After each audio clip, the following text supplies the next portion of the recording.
There are two primary ways of communicating with beings of higher consciousness. One is through astral projection, where you leave your physical body and communicate to them in person.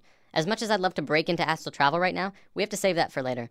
The other method involves having a being come to Earth and communicate through a trained person, and this is called channeling.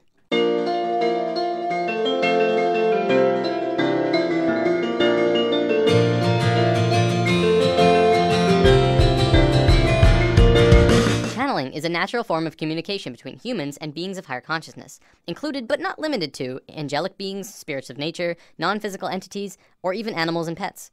In a sense, it's basically when a human will turn him or herself into kind of like a phone for beings of higher consciousness and people to communicate. A channeler can choose who or what they want to channel. As long as the other party has an interest in communicating, the link is made and the channeling can begin. Now don't worry, there's no possession or anything harmful taking place here. The body is still under the complete control of the channeler. But the channeler and spirit are communicating through thought. Messages are communicated on levels of emotion and thought rather than spoken word. The channeler will then decipher what the spirit tells him into human language.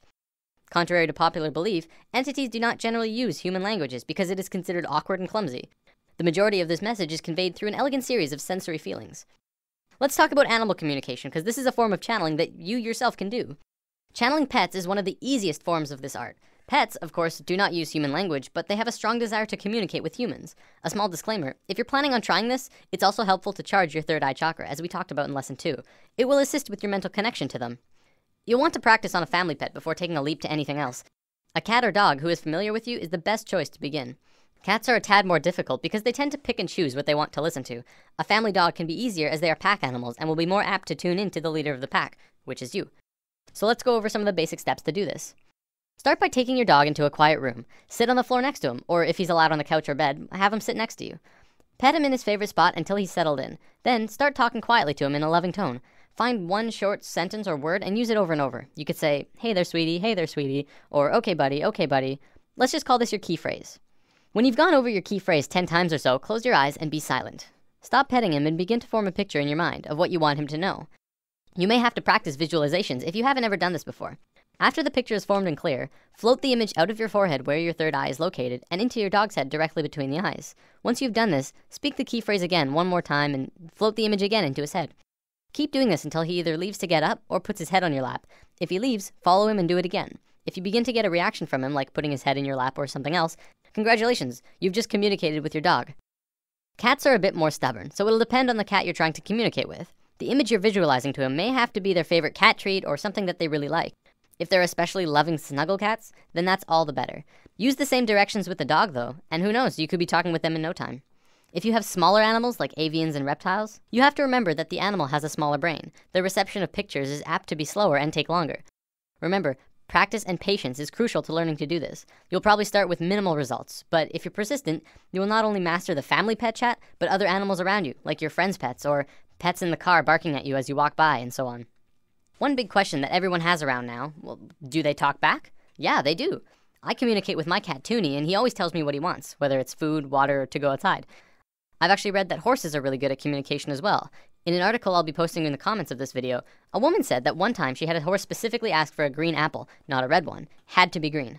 Of course, she immediately got one and gave it to her, and they started communicating more. I know what you're probably thinking. Well, don't I have to be psychic to do this?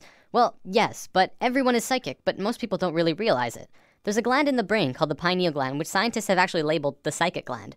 Through charging your third eye chakra, you begin to activate the pineal gland and your psychic connection can begin. Just remember to release the concept that you'll hear words and allow yourself to feel into your animal friend. So now we understand how to channel beings of lower consciousness, animals. For beings of higher consciousness, it's essentially the same thing, only reversed. In this scenario, we are like the animal and we are communicating with beings who know and understand far more than we do. There's actually a being channeled named Cryon of Magnetic Service. He talks a lot about worldly events and what's going on a global scale. What's interesting is that Cryon has been invited to the United Nations 7 times over the last 13 years. If the UN listens to channeling, maybe it deserves a little more credibility than we realize. On my YouTube, I'm going to be posting small snippets from various channels, but most of them from Crimson Circle. Crimson Circle started out in 1999 when a being named Tobias started communicating with Jeffrey Hope. There's actually a really cool story here. I can't go over all of the details, but Tobias was actually written about in the Bible, in the book of Tobit. This particular book was removed by the church in 1546 during the Council of Trent.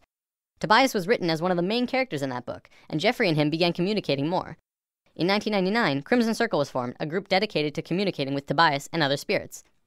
Up until recently, it was mostly Tobias who was channeled by the Crimson Council. Tobias then said that he wanted to return to Earth and live another lifetime because he missed physical reality and said his goodbyes. Today, Adamus St. Germain is channeled instead, and he's very lively.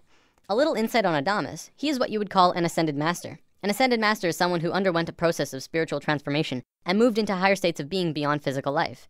This will make way more sense in future lessons. Okay, I want to wrap up by going over a short list of definitions. During the channelings, you may hear some words that you're not familiar with. Amyo is absolute and pure trust in the self, the realization of the I am. Makyo are kind of like lies that you tell yourself, that take you away from the I am, like I'm not good enough or I can't do it yet. Kind of like the opposite of Amyo. Ascension is the process of going from one lifetime to the next while staying in the same physical body. Kaldra, you may hear this one a lot actually. Kaldra is the nickname that Tobias gave to Jeffrey. So if you ever hear Jeffrey say during a channeling, Kaldra doesn't want me to say this, but I will anyways, that's Adamus speaking through Jeffrey about Jeffrey, whose nickname is Kaldra. Is that confusing? Shaumbra is the name that Adamus uses for the group of humans going through the awakening process. If you're watching the videos, you too are a Shaumbra. Shoud is a channeling, essentially. What you'll be watching are shouds, gatherings for communication with Adamus and other beings. Well, that wraps this one up. Happy channeling! Nothing like the sun to keep you from stumbling in the dark. Fall down once or twice, you figure out where you gotta start. All the scars have filled my heart with pain.